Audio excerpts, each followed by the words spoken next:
Nek Semar ora gelem tak boyongne negara Ngastina, Karang Kadempel tak bumi angus. Terus saiki kowe sampean mikir ora? Nek Karang Kadempel mang bumi angus niku sing dadi korban ora mung Semar, ning kawula sak Karang Kadempel. Sing ora ngerti kenthang kimpuling lelakon, samangsa-mangsa kathoke suwek kenthange metu. Piye, Tru? Ora ngerti kenthang kimpuling lelakon ngono tok ora sak mangsa-mangsa. Wah iya kuwi bahane gareng ya. Heeh. Sama-sama. Apa kowe wani karo aku? Lho aku tak takon, kapan aku ra wani karo kowe? Aku tak takon. Wis, kapan? Wiwit Bagong Cenger lahir saka ngendi ya, Pak? Mbuh. Bagongé asline sapa, Pak? Mbuh, aku ora caturan. Wiwit Bagong lahir Cenger saka wetenge Simbok. Simbok to? Mbuh. Bagongé karo sapa ora wedi, watone gegarane siji. Bener, wis kuwi tok. Nek aku bener, aja kok menungso. Dewa mudhun wae Bagong ora gigrik. Gong, lambene sing apik, Gong. Kok nyebut dewa barang iki lho. Wah, waduh. Mudar kowe. Ngono nek Bathara Narada apa Bathara Guru tekan kene piye? Ya ora dewa wis. Kok molak-malik to kowe? Heeh. Aku ya ngedeg-deg ya. Wong ki menggo sumbare kok senengane meden-medeni terus. Dewa mudhun aku ora wedi. Dadi sampean rasa gleleng. Apa rumangsamu sampean nggawa soto Kurawa pirang-pirang dianggep Bagong wedi karo sampean. Loh, nek ngono kowe wani karo Bagantuna, sing wedeni awakmu. Ayo, nek pancen kowe wani karo Bagantuna, nek ndi papane wong neter kanthi dayan. Aku manut metu njaba.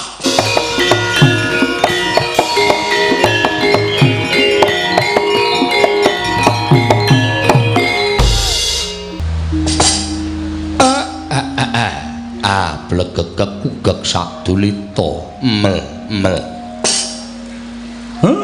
Persasat kaya dene kejugurukan Wukir Sari kelepaning samudra madu. Namung sak sudung kula kemawon lha kok kerawuhan mriyagung. Mboten mangling menika lancur Pandhawa. Putring Jodipati Ndara Gatotkaca. Gus. Katuran karaharjan rawuhipun Ndara. Siwa Semar. Tansah pinaringaning kawidadan niring sami kula prapaku ning Karang Kadempel. Aku ngaturake pudya pangastawaku katur ngersaning Siwa Nayantaka. Nggih kula tampi ndadosaken bombong. Raos sing manahipun ing ngabdipun Semar Ndara dipun sekecakaken anggenipun lenggah. Jer kawontenanipun padusunan benten kalian menawi lenggah wonten ing negari Ndara. Kaya ora dadi ngopo Siwa Nayantaka. Matur sembah nuwun. Nala Gareng Petruk Bagong kowe ngaturna bekti kelawan bendaramu ingkang katemben rawuh tole.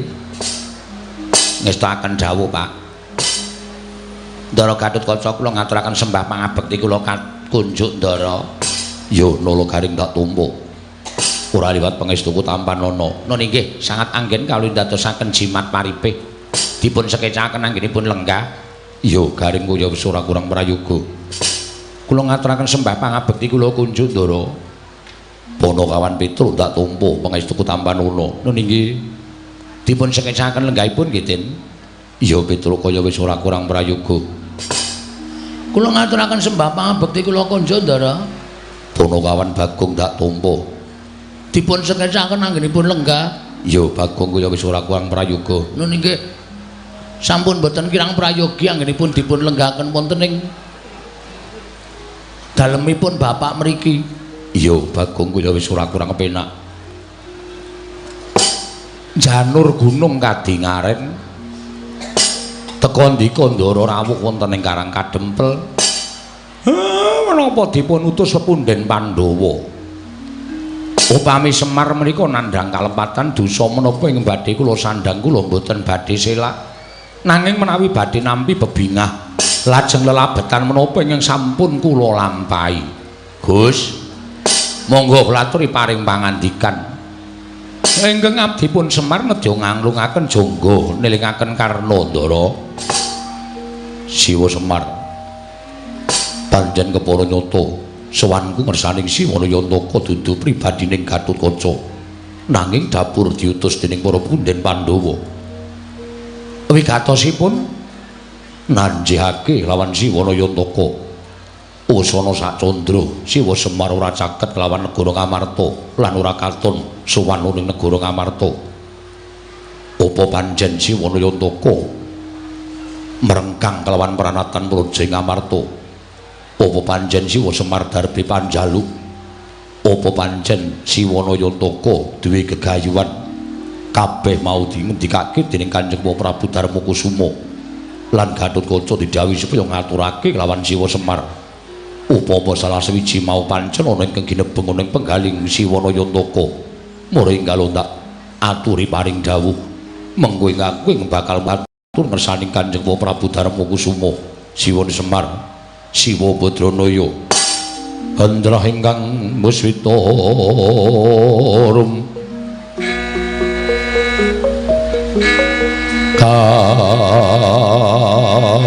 kasilring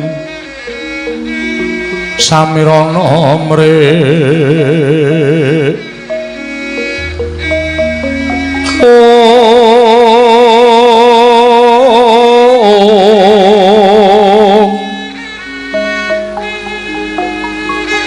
sekar gadung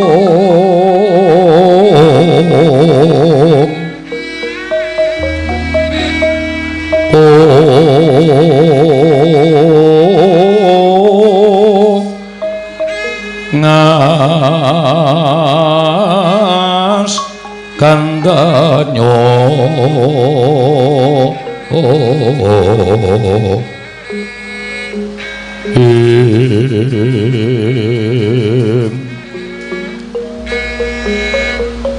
maweh raras renaning driya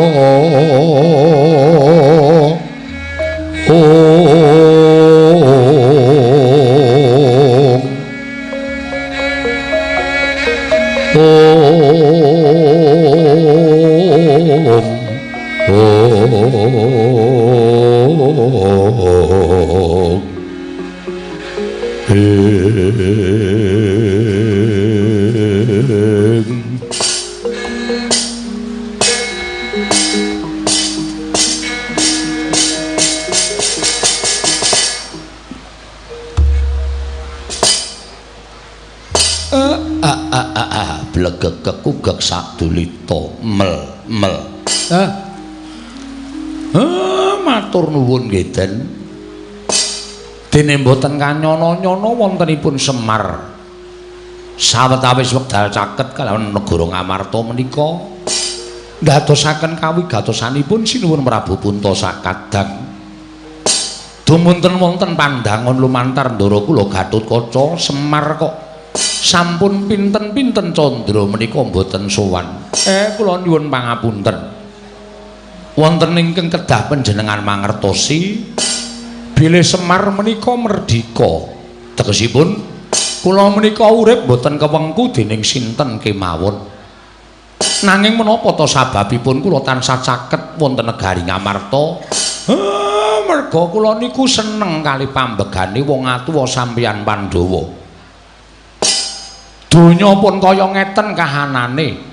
Donya wis akeh sing padha minger kiblate tumindak angkara Budi Candala. Ewadene peranganipun titah ingkang gumlar wonten jagat. Lah kok tasih wonten Pandhawa satriya gangsal ingkang ngatetaken ati suci pepayung budi rahayu. Mongko kula golek wong sing kaya Pandhawa niku wis susah, wis mboten nate ketemu lan wis ora iso kepethuk. Lah kok dilalah ketemu kali para Pandhawa. Mula kula gandrung kalian para Pandhawa. Kula niku nek gandrung kali wong sing ambege sadu budi niku kula nuwun sewu, pengin cecaketan, pengin sambet memitran. Ning ora kok terus Semar niku terus nyorohake awak ngabdi wonten negari Ngamarta menika mboten lho Den nuwun sewu. Sampun ngantos klintu ing penampi ndara-ndara kula Pandhawa. Mila menawi wonten pandangun Semar kok wis pirang-pirang sasi ora sowan menika. Kula nuwun sewu, kula menika dereng dipun rengkuh dados abdi lan kula dereng nyorohaken awak kula minangka dados abdinipun para Pandhawa. Semar tasih minangka dados kami tuwaning Karang Kadempel. Mboten wonten sanesipun. Mengkono Siwa Semar nggih. Terus panjenengan paring dawuh Semar apa duwe panjaluk mboten? Sithik mawon kula mboten darbe panjaluk napa-napa. Kula cedhak kali Pandhawa niku persasat kaya wis entuk kanugrahaning para Jawata. Kula cedhak kalian para Pandhawa nika persasat kaya entuk kanugrahaning Gusti Kang Maha Tunggal dene kula dicaketke kalih wong-wong sing ngateteken ati suci pepayung budi rahayu kados Pandhawa. Mila nek panjenengan paring dawuh apa Semar darbi panjaluk mboten Ndara luwih-luwih kok gegayuhan sing ajeng kula gayo niku napa? Kula niku wong sekeng wong ora duwe. Kula niki ming kawula, kula niki ming abdi. Upama duwe gegayuhan nek nganti keprungu tangga teparo mengko ndak disebut cecak muntal cagak, cebol gayo wulan wuta ngitung lintang tangeh kelakone cepak wurunge. Pun urip kula sak madya mawon. Upama diparingi bebungah saka sing kuwasa nggih kula tampa kanthi ngucap syukur ngersaning Gusti. Dene ora sing jeneng titah menika dipun wenangaken budidaya. Ya sak kamat-kamat pripun carane pambudidayaning Semar ya tetep kula ajeng budidaya. Ning nek kula kon duwe gegayuhan niku tesih adoh saking pangunek-uneking Semar Ndara. Mengkono Siwa Semar nggih. Mula sampeyan boten sah ewet pekewet napa sing didhawuhke ingkang awahe Ngamarta sampun panjenengan ndikakaken kaliyan ingkang abdipun Semar. Upama mangke panjenengan kundur teng negara Ngamarta niku mangendikake mawon napa anane sing kula wangsuli enten mriki supados ndara-ndara kula Pandhawa ugi samire prisa. Mboten lajeng gadahi panyokra bawa bilih Semar sampun suwita wonten negari Ngamarta menika dereng Ndara. Siwa Semar iya nggih. Niku mawon sing isa kula aturke kalih sampeyan. Wondene saklajengipun kula nyadong dawuh timbalanipun Ndara Gatotkaca. Monggo dawuhing Kanjeng Prabu Darmakusuma. Yen to Siwa Semar sagu lan keduga tak boyong dina iki bareng sak lakune Gatotkaca bakal tak sowanake marang negara Ngamarta. Iku monggo ingkang dadi kebenganing rasaku Siwanayantaka. Mangke riyen Den. Niki katone kok mboten ming sampeyan. Sing duwe karep kaya ngoten niku mboten kok sampeyan. Mergi kula wis entuk sasmita saka ngersaning Gusti. Nek sing duwe panjangka kaya ngoten niku mboten ming sampeyan, nanging akeh sing kepengin cedhak karo Semar, sing kepengin caket karo Semar. Ning kula kudu prayitna ngati-ati. Sebab nek mboten nganti nganggo kaprayitna sing titis kleru nggo kula milih mangke malah kriwikan dadi grojogan geguyon dadi tangisan Ndara. Palukon lakune nglekas Rukita linuting kidung katurung hamomong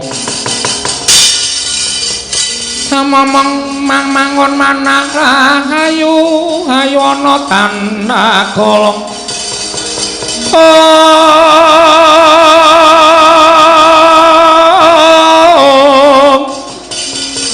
ayu ana tanda kolong akolong mamatu koro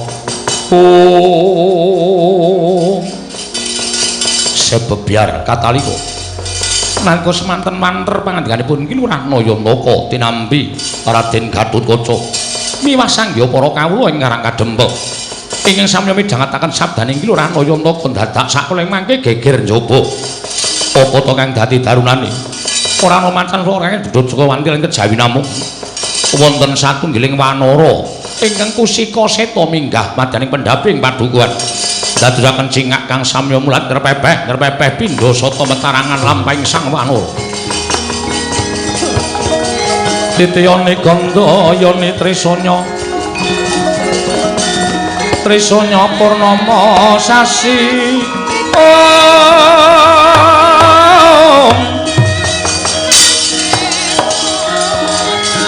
Kilar-kilaran neng tengah latar.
Sinongwati jagat kinari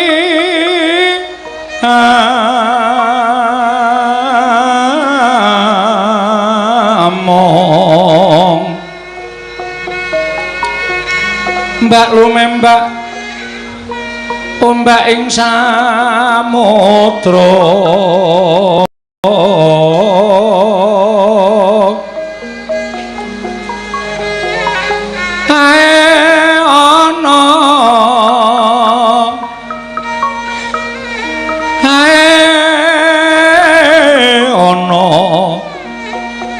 bale lumut kambreng ganggeng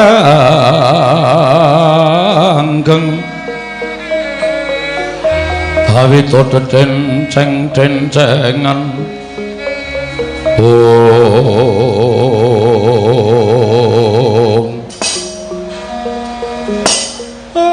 tak kira bakul kapuk munggah ning pendopo. Iki kok ana kethek putih. Mongko capet-capet aku kelingan. Aku mbiyen tau tate duwe sumitra wujuding kethek putih. Ning apa bener kowe wong wis pirang-pirang abad kepungkur nggonku srawung karo munyuk sing wulune sarwa putih memplak. Apa bener kowe sumitraku mbiyen? Nyun pangapunten Kyai. Kenging menapa paduka supe dhateng kula? Aku ki takon Wangsulana dhisik. Apa kowe bener tau tate srawung karo aku? Mataun-taun srawungipun kalian Kyai Semar. Nek ngono apa kowe iki anoman? Mboten lepat kula ing abdipun anoman Kyai. Lah dalah. Lah kowe iki kok dinayi umur dawa. Inggih pangestunipun mekaten. Selama iki ket sore wis apik lho, Pak. Konjur wong tuwa iki kleru yen entuk wae. Sak suwene iki kowe urip nendi? Kula tasih wonten ing tlatah Gindi. Kula tasih nderekaken Sinuwun Prabu Rama Wijaya. Kowe Sinuwun Rama ya isih sugeng. Pangestunipun tasih Kyai. Anoman pirang puluh taun ora ketemu karo aku dangu sanget mboten pinanggih. Ki Lurah ugi nak manggya kawidadan. Slamet. Ya wis kaya ngene iki ora owah-owah kawit biyen tekan saiki ora ana bedane. Nala gareng Anoman ki lho. Wah. Anoman wis slamet, Man. Pangestunipun Kelurahan Olo Garing wilujeng bekti kula kunjuk Ki Lurah. Waduh kaya awet urip kowe. Inggih. Untumu ya isih komplit. Nggih pangestunipun tasih. Awakmu ya isih sentosa kaya ngono. Inggih Ki Lurah. Karo sapa? Piyambakan kemawon. Ora nggawa kanca-kanca munyuk, paguyuban munyuk. Mboten Ki Lurah. Sampun sami pejah sedaya. Wah, wis do mati kabeh? Sampun. Kantun kula kalian Paman Sugriwa. Waduh. Pirang-pirang ewu munyuk semonake iki do mati. Nggih, mestrinipun sampun sami pejah. Wah, ya wis ya. Nderek bila sungkawa wae ya, Man ya. Inggih. Matur sembah sewu nuwun tanpa pepindhan. Slamet, Man. Ki Lurah Petruk menika. Wilujeng Ki Lurah bekti kula kunjuk. Ya, tak tampa pangestuku tampan ana. Nuli sangat anggen kula ndadosaken jimat. Wah, makplong barang karo kowe isih urip. Tak kira wis mingkari jeneng. Pangestunipun kula tasih pinaringan yuswa panjang Ki Lurah Petruk. Syukur. Prayogakno ya, Man. Iya, sampun boten kirang prayogi. Slamet, Nyok. Nyok, wonten dawuh. Slamet wae. Pangestunipun wilujeng. Mbok sing sopan, Kung. Arep munyuk ning iki senopati. Iki satriya ora nyanyuk. Satriya ning wujude apa takono? Ayo wujude munyuk. Munyuk ya dundang nyuk ya rasa selak. Wong ki apa anane? Dundang nyuk ora gelem rasa dadi munyuk. Gugat karo sing kuwasa. Mboten Ki Lurah kula terima. Nah, ngono dadi kowe iki nglakoni uripmu ki apa anane tak undang nyuk ya. Kowe manut tak undang nyet ya ora masalah. Inggih. Ha iya. Slamet. Pangestunipun Ki Lurah Bagong wilujeng bekti kula kunjuk. Tak tampa ta. Ora nggo kanca rombongan? Mboten. Namung piyambak mawon Ki Lurah Bagong. Wis do mati ya? Sampun. Munyuk sing raine wedhus kae? Kapimindo. Ha ya mati. Pejah. Munyuk sing raine boya Kapisarobo menika ugi pejah. Munyuk sing buntute dawa banget kae? Cacing kanil menika ugi sampun boten wonten. Waduh. Sareane nanti aku arep ngirim. Sedaya mboten pejah tanpa tilas. Wah, wis cilaka tenan. Mengkari kowe. Inggih, mekaten Ki Lurah. Ayo wis toto-toto mati. Lho. Kondur kon toto-toto mati ora. Kula menika tasih panjang umuripun. Heeh. Sugriwa isih tasih. Wah, jan kae gleleng dhewe kae ketuane munyuk. Inggih. Wis gek matur karo bapak wigatene apa? Anoman ana apa? Lah kok dadi kowe sowan mongko tanpa taliwara. Ki Lurah. Wale-wale menapa? Sowan kula menika mboten saking pikajengan kula piyambak, namung dapur dipun utus dening pepunden kula Sang Prabu Sri Rama Wijaya. Dene wigatosipun sapengker panjenengan nilar negaring Pancawati, penggalipun Sinuwun Prabu Rama Wijaya. Katingal mboten gadhahi karkat, katingal pepes bayu kang tapis pasuryanipun pendak-pendak tansah katingal rengu. Sareng kula wantunaken munjuatur ngersanipun Sang Nata Prabu Rama Wijaya menapa ta sababipun dene gadhahi sloga ingkang kados mekaten tumuli Sang Marteng jagat paring dawuh bilih sak pengker panjenengan persasat sampun mboten gadhahi kekiyatan negari Poncowati ketingal sampun kadikun catan yoni tumuli ingkang abdi nyagahaken diri pribadi kula angupaya wonten pundi lenggahipun ki Lurah Semar sampun dangu anggen kula kekalangan Malaya ngideri jagat ngupaya wonten pundi dunungipun Kyai Semar parandene mboten dipun saged kula sumerapi lenggahipun Lurah Semar Badranaya nanging sareng kathah-kathah anggen kula nyuwun priksa dhateng Sang Hyang para kawula tumunten wonten kathahing para kawula ingkang sami nyebataken bilih Lurah Semar lenggah wonten ing Karang Kadempel Lurah Semar kula aturi welas dhateng Ratu Gusti kula Sang Prabu Rama Wijaya. Mugi kepareng enggalih dinten sakmangke monggo kula dherekaken kundur wonten negaring Poncowati. Angemongi kula warga ing Poncowati kados wingi uni Kyai Semar Badranaya. Ya tak tampa omonganmu tak tampa. Ning kosek aku durung bisa menehi wangsulan kelawan kowe. Merga rasaku isih giduh. Pikirku isih bingung, isih kodeng. Merga kahanan iki lah kok dadi kaya ngene, akeh-akeh sing padha kepengin ngayunake kelawan Semar Badranaya. Ya, Anoman, ning kowe bali ora bakal bali nglenthung tegese tanpa atur saka aku. Mekaten ki Lurah. Mengko bakal ana aturku ingkang bakal kunjuk Sri Rama Wijaya supaya lega penggalihe. Aja nganti kowe mengko dinukanan dening Sang Nata ing Poncowati Senggana. Kocap kacarita nalika semanten dereng purna sami Balacana kasarupraptaning utusan saking negaring Astina nenggih Sang Tapa Begawan Durna ingkang wantun minggah wonten ing pendhapi Karang Kadempel kagiat kang samya mulat Anoman malumpat sampun prapteng witing naga sarita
kok aku ora ngimpi apa-apa lah kok dayoh ting jedul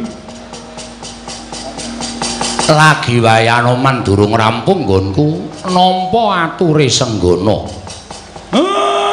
Penemban winantu ing suka basuki rawuhipun Penemban gandhak bleguduk suwaru gembal sumarante awala iya Semar slamet tekaku ning Sambikala Praptaku dipun sekecaken anggenipun lenggah Penemban wis ora kurang prayoga Praptaku ning Karang Kadempel kene Penemban kula ngaturaken bekti kula kunjuk nara gareng tak tampa pangestu tampanana lho nggih sangat anggen kawula dadosaken jimat Penemban kula ngaturaken bekti Petruk kantong bolong tak tampa pangestu tampanana lho nggih sangat anggen kawula dadosaken jimat Penemban kula ngaturaken bekti kula kunjuk Bagong tak tampa Pangestu ning Begawan Durna tanpa ana ya Bagong. Nggih nggih sanget anggen kami dadosaken jimat paripe. Dipun sekecakaken Penemban. Wis ora kurang prayoga nggonku prapta ning Karang Kadempel. Penemban. Enten menapa? Sengkan-sengkan datan pepoyan rawuhipun wonten ing Karang Kadempel. Iki ngene ya Semar, cekak aos Bloko Suta. Ora usah dadak kalang-kalang rembuku, sing wigati tak jujuk wae. Supaya kowe enggal ngerti apa to sababe dene Begawan Durna kedarang-darang prapta ing Karang Kadempel dina samengko iki. Nggih. Niku langkung mrayogi. Sowanku to praptaku ning Karang Kadempel iki sayekti dudu saka pribadiku dhewe. Nanging pancen aku diutus dening anak Prabu Duryudana. Yen anak Prabu Duryudana kuwi nampa sasmitaning Jawata. Ngastina lan para Kurawa bisa anjayeng bawana. Satemah negara Ngastina saka kondhang Kalukengrat yen to kudu tinunggon dening Semar Badranaya. Mula tumuli anak Prabu Duryudana utus kan Begawan Durna sowan ana ing Karang Kadempel. Ingkang wigati dina iki kowe tak tanting ya Semar. Kowe tak tanting maragake kowe wangsulan karo aku. Uripmu kepengin ajeg kaya ngene iki apa mukti? Nggih. Lah pripun to? Nek kula urip kepengin ajeg kaya ngeten iki pripun? Nek kepengin mukti pripun? Nek kowe kepengin ajeg kaya ngene iki uripmu sekeng ora duwe mlarat apa-apa sarwarkasa, ya wis ngono kuwi wae uripmu rasa dowahi. Nek yen kowe kepengin sugih, kowe kepengin duwe dadakan dina iki ayo, kowe melu aku tak boyong menyang negara Ngastina. Kowe tak boyong menyang negara Ngastina, kowe ngomong marang para Sata Kurawa, kowe manggon ning negara Ngastina sak lawase uripmu. Kowe ora usah nyambut gawe, kowe ora usah ketayalan menyang sawah, menyang Tegal. Kabeh apa sing tak butuhake bakal dicawisake dening anak Prabu Duryudana. Aja kok wujuding tangan, nadyan sandang sarta Prabeya kabeh bakal diwujudi dening anak Prabu Duryudana lan diparingi dening anak Prabu Ngastina. Lho apa ora kepenak? Iki salah sawijining cara nggo ngowahi karo uripmu lho Semar, nggo ngowahi karo uripmu. Ing atase kowe kuwi sawijining titah mongko kondhang Kalukengrat. Persasat jagat iki iso nyebut pusaka ingkang bisa kandha, jimat ingkang bisa ngucap ki mung Semar Badranaya. Ning bareng padha tekan Karang Kadempel kabeh padha mlengos. Kabeh padha ngrasani karo kowe. Ing atase Semar ki wong kondhang Kalukengrat. Lah kok omahe kaya ngene iki? Ya bener kowe duwe pendopo. Ning kok separo gendeng, separo plastik. Apa wangun kaya ngono kuwi? Nek kira-kira ora kuat gendengi, omong karo Begawan Durna, mengko tak kirim Semar. Ning ora kaya ngene iki ora ngisini-sini. Ngono? Omahmu kaya mangkene iki dimbrukke, gawe sing luwih apik. Anak Prabu Duryudana saguh nyukupi, saguh menehi karo kowe apa wae sing tak butuhake mesti bakal kasembatan. Kowe nganggo nyamping saka emas ginepeng. Ayo. Dienggo jarikan, emas kok dienggo jarikan. Apa ana? Sesuk bakale ming kowe sing nganggo, ming kowe sing nganggo. Kowe suweng ya ora ming lombok nganti bosok kaya ngono kuwi. Nganggo suweng sing gedene sak kurungan jago, men kewer-kewer kupinge. Kuwi ya iso kelakon. Kowe njaluk bayar pira sedina yen kowe gelem ngomong para Sata Kurawa, bakale kowe kelakon. Mula dina iki ora usah dadak tok petung-petung. Ayo mangkat ana ing negara Ngastina, kowe ngomong marang para Sata Kurawa. Wis ngono wae Semar, sing dadi aturku marang kowe. Tak tampa ya monggo, ora ya tegese kowe wong sing ora gelem urip kepenak, wong sing ora gelem urip sing luwih saka sakbarakanmu utawa kawula kiwa tekan Karang Kadempel kene.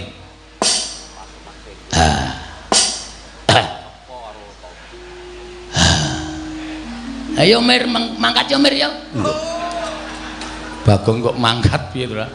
Ketoke kaya menghanyutkan. Wis piye menjanjikan tenan lho, Tru. Tanpa neng sawah, tanpa neng Tegal dibayar. Wis duwe derajat, duwe pangkat. Ya mangkat yo. Kosek. Aja kesusu. Iki perlu dipetung ora kok banjur terus grusah-grusu kuwi ora apik kedadeane.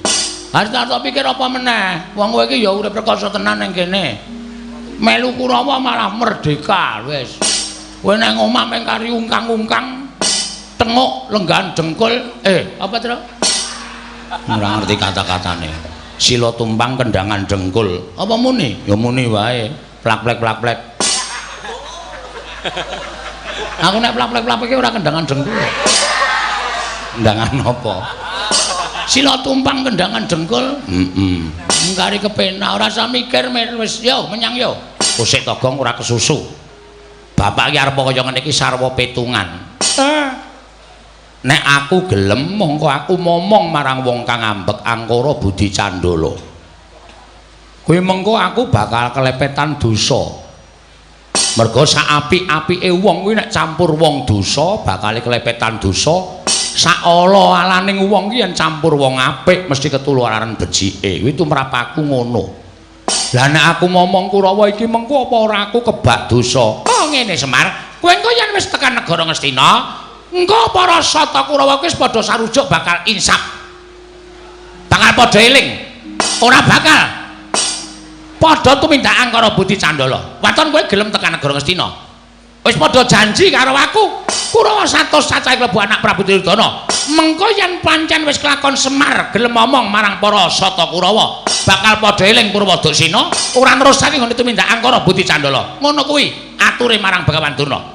Mbah iya, tenan apa ora? Kuwi mengko iso dibuktekke yen wis tekan negara Ngastina. Mula kang sangka kuwi Semar, ora usah dadak tida-tida rasamu. Ayo saiki ngene. Mingkari kowe gelem apa ora? Ning jaba wis tak cawisake titian. Ya kuwi kereta kencana. Nggo mboyong kowe coba pikiran. Ing atase kowe iki mung drajating batur ming Panakawan kok dipethuk nganggo kereta kencana iki nek ora kanugrahan ra ora to Semar. Ayo. Munggah nang kereta kencana ditarik kuda 8 direk para wadyabala. Ning kono kowe engko bakal disebut-sebut sewijining wong kang bakal dadi pengayomaning para sata Kurawa. Kowe manut karo aku ya Semar. Iki aku teko ki minangka dadi utusaning dewa ing bakal ngowahi uripmu, ngowahi kahananmu sing saka kahanan sing kaya ngene iki dadi kahanan sing becik, dadi kahanan sing apik. Mulai ayo bocah dina iki ora usah dadak tida-tida. Ning wanter sabdaning anak Prabu Duryudana, Bapa Penemban Durna, menawi Semar dipun imingi-imingi utawi Semar badhe dipun paringi brana picis derajat pangkat tuen kelengganing kenginggil ewadene Semar mboten kenggo. Kula sumanggaken dhateng Jengandika Bapa Durna. Purba Wasesa kula borongaken dhateng Jengandika Bapa ing Saka Lima. Ah, tegese aku wis menang murba kalawan kowe. Yen kowe ora gelem tak gawa marang negara Ngastina, Semar, apa kelakon? Aku nggunakake cara-cara sing kasar. Apa kelakon? Aku kudu nggunakake cara sing nalisir saka angger-angger kautaman. Yen perlu Karang Kadempel kene iki tak bumi angus supaya kowe gelem pindah ana negara Ngastina, Semar Batranaya.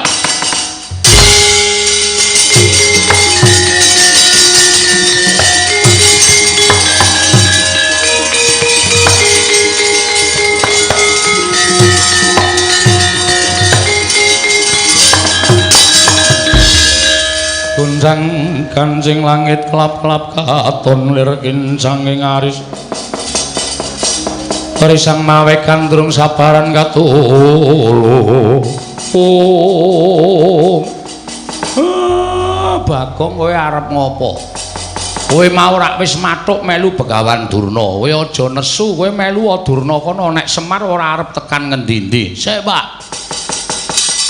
Perkara iki bareng Durna ngendika utawa omong nek Semar ora gelem digawa nyang negara Ngastina Karang Kadempel arep di bumi angus iki wis dudu perkaramu dhewe Pak ning iki ngembet keselametaning kawula sak Karang Kadempel kawula sak Karang Kadempel bakal katut cilaka nek bapak ora budal ning negara Ngastina mongko Durna iki nek omong ora tau ming sembrono Durna iki omong nyata apa anane merga iki pendhita ning pendhita wengis. Ning kuwi dudu sak barakamu. Kowe ming batur, Durna kuwi piyayi. Kowe aja pisan-pisan wani wangsulan. Piyayi iki nek ning kraton. Nang kene padha-padha menungsane. Bagong aja ngayal. Kowe sing meneng. Silent.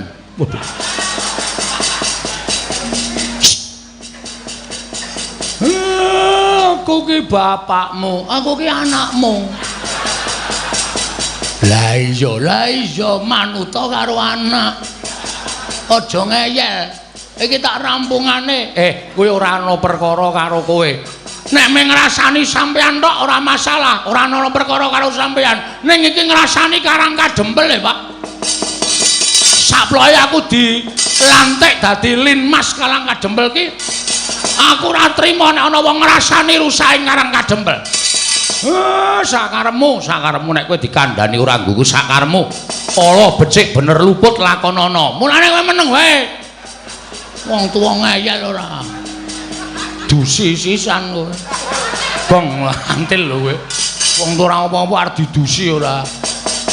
Penemban, lho iki Bagong. Heeh. Lho ora basa.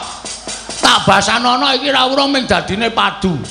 Mula ora ana wong padu kok basan-basanane ra ana. Aku ngoko sampeyan ya ngoko. Sajake kowe rada nesu karo aku. Ora ming sajake. Asline nesu.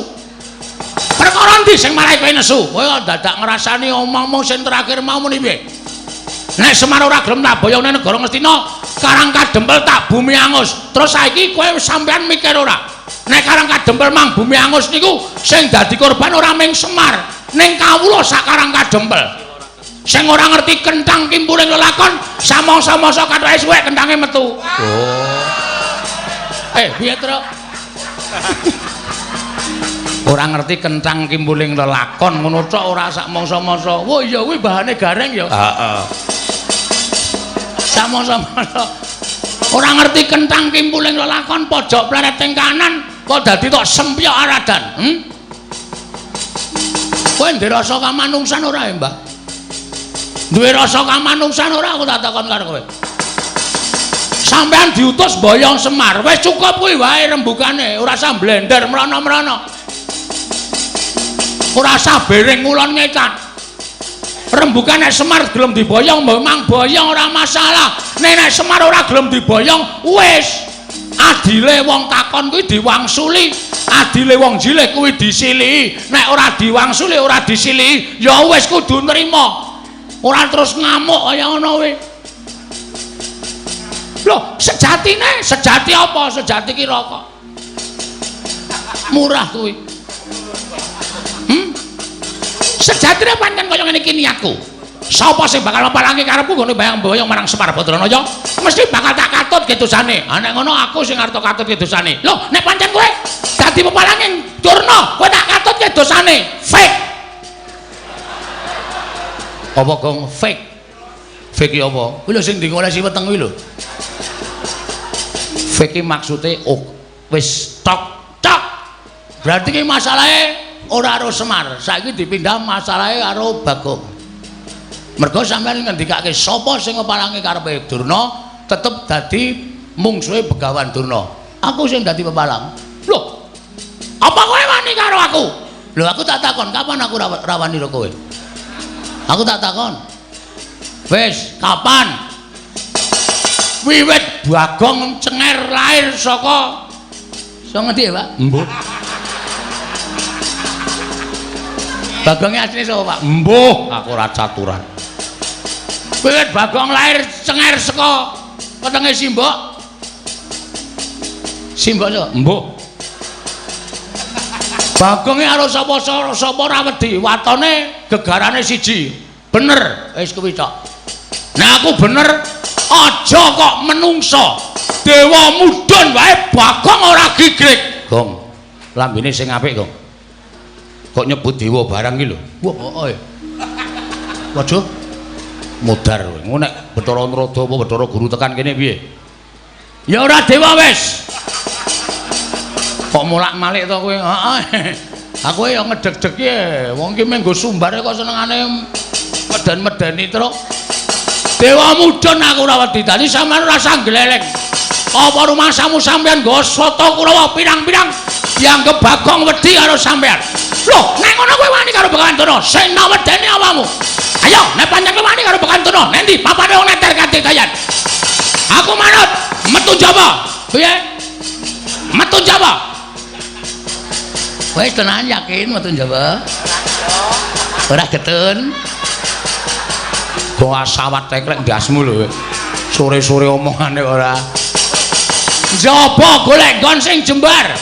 Ayo, Bagong kalah karo Begawan Durna. Bumi langit tanggep. Oh, kowe iso ngalahke Begawan Durna. Sasat iso njara langit. Semar boyongen. Waton kowe iso nglangkai kuwandane Petruk. Oh. Ngapae? Aku ora melu. Meng disilih batange terus cengelmu kuwi. Nyilih kok batang ora. Meng sedhela gah. Nek arep sumbar nggo awake dhewe. Wonten iso nglangkai batange Bagong Boyo Semar Badraya. Oh, lakon mati dereng apa kowe?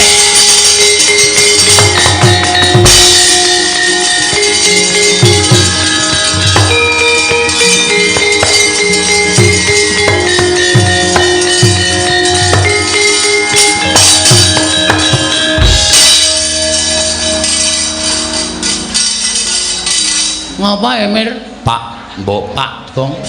Hah? Mbok Pak iki bapakmu. Wong bapake tak undang semere senenge ra Jawa-Jawa. Ngapa Emir? Bayi jane ndek utek ora to? Wah, gedene semene kok ora ndek utek. Apa anggapmu semene iki isine susu ya ora mungkin, Pak. Sawangre.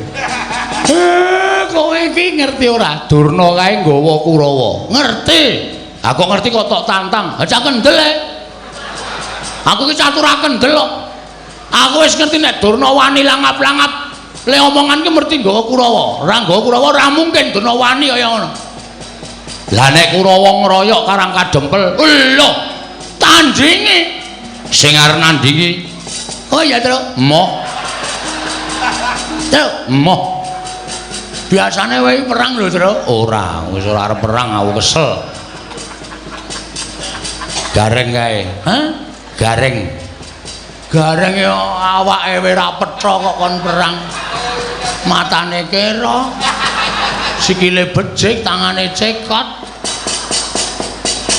Aku nek cara Semar nang ndek anak gareng tak tekak wingi-wingi. Isen-isenke, bentuke seramutu.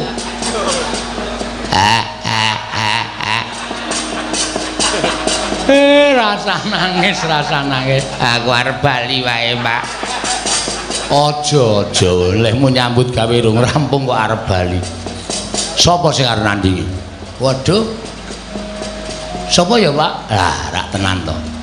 Genti takon to. Jamak lumahe wong dalan takon genti takon, Pak. Man, wonten dawuh. Sini, Man. Inggih. Wonten dawuh iki lho, Rak. Kowe karo aku kan kanca. Inggih. Kowe kelingan jaman tak tutke dan ngetutke kowe nyabrang segara ndeng goleki Dewi Wara Sembadra kae. Lho. Sapa to? Sinta. Heeh. Sinta kemutan. Ketemu karo buta cangkeme amba banget. Halo. Degya kala togok udu. Wil katak sini. Kelingan ta kowe? Kemutan. Sapa sing ngandani kowe nek kowe ning jero wetenge buta? Sapa? Petruk. Wo. Kudu aku apa mbiyen? Didi. Terus jaman kowe arep diserbu prajurit Ngalengka, sapa sing ngandani? Ki Lurah Nala Gareng. Aku ngandani apa ya mbiyen, Mas? Panjenengan mboten ngandani napa-napa, minggandul ngalor ngidul mangan melu mangan. Apa-apa kon bayari. Kowe keluwihanku nang kono kowe. Nek ora ana aku, apa isih? Apa mesti ora bakal suda sangumu, ya ta? Nggih. Man, wonten dawuh. Aku ki anake Semar. Semar ki bapakku. Semar arep dibebeda karo Begawan Durna. Arep diboyong sarana peksa. Aku tak takon karo kowe. Kowe isih tresna karo bapak ora? Tasih. Kula kaliyan Ki Lurah Semar menika tresna sanget. Nek Semar lara, kula tentu ngraosaken sakit. Nek Semar mati, kula kecalan. Nek ana sing arep mateni Semar, kula mboten trima. Hei, Kurawa arep boyong Semar. Arep mateni Semar, arep mateni kawula Karang Kadempel. Piye kowe kira-kira wani ra musuh Kurawa? Rung tepung to? Dereng. Engko tak kenalke sik. Bar kuwi terus dijotosi. Oh nggih, ngestaken dawuh. Sago, saga. Ada jalan keluar. Ya. Tenang wae. Wis Pak, tentrem. Tentreme ngopo?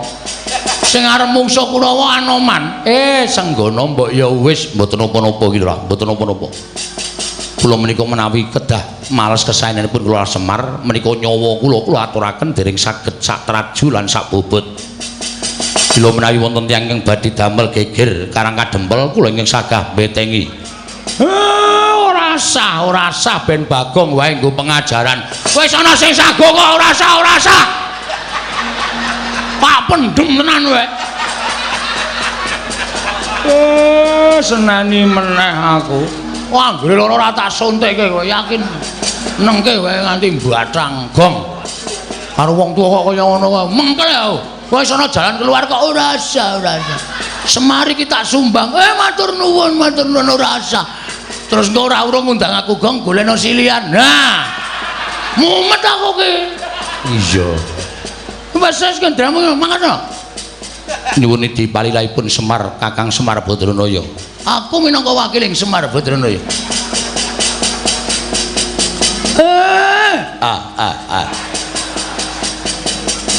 Anuan tak lilani Kurawa Patenana. Menika kados pundi Ki Lurah? Muni awe meneh. Wis ta meneng ta? Nek kowe engko omong wae dadi wong apik ora gelem nampa kabecikane wong liya. Iki aku sing ngrekoso gelut.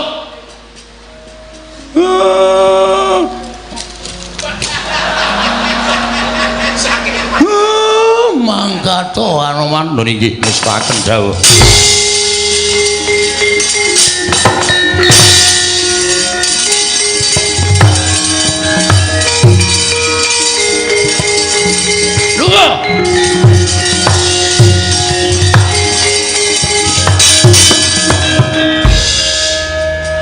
Mbok mbiyen lahir dipateni wae, Pak. Mbangane gedhe kaya ngono. Bagong. Bapak niku dadi Bagong, dhek dadi Semar. Kene, Pak, kene tengok ini, Pak. Ora. Ngono ae mbrebes mili. Kene lenggah kene. Bapak ki wong top wis. Ya. Waduh kedangan wan. Lenggah kene. Nyun ngapura Bapak. Aku kok bendina mintok waneni to Bagong. Sok kapan kowe arep manut? Sok bar bodo. Bar bodo jelas manut wong kowe entuk pecis, entuk sarung saka bapak utawa mbok pira-pira ngekeki bapak. Sirah iki ra ana sing sedeng ukurane, Truk. Jare ana nek si Semar iki sirahe kok 84 piye? Cilik banget to? Ora ana sing sedeng aku iki sira arep nukokke. Aja do rame. Truk, pripun, Pak? Kawula Karang Kadempel konsumise rada adoh mergo iki bakal dadi perang gedhe. Antarane Anoman karo para Sata Kurawa. Nggih, ngestoke dawuh. Bagong kowe ya ngewangi aja ming meneng wae. Siap. Ngestoke dawuh, Pak. Nala Garing kowe ya ngewangi aja ming meneng wae. Nggih, Pak, ngestoke dawuh. Wis ngono wae, mengko nek kira-kira perange saya mbondo kalani Petruk kowe matura karo aku. Lho niki ngestokaken dawuh. Pun paripurna, Pak. Monggo. Bapak mlebet wonten griya kula tak medal njawi. Iya. Sing ati-ati ya Bagong. Sampun mboten kirang prayogi. Nggih ngestakaken dawuh, Pak. Wis purna gatining pepanggihan madaning padukan Karang Kadempel. Nalika semanten katingal sigra manjing telenging Baliwisma Kelurahan Mayantaka. Eling-eling sipating pamong parandene lamun katinon kanthi permana jati. Kaya tumurun ing Sang Hyang Bathara Ismaya ingkang katingal gumebyar busanane. Katingal paripurnaning kali sinarenga asatun kakakon katingal kaya yurana nira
ayu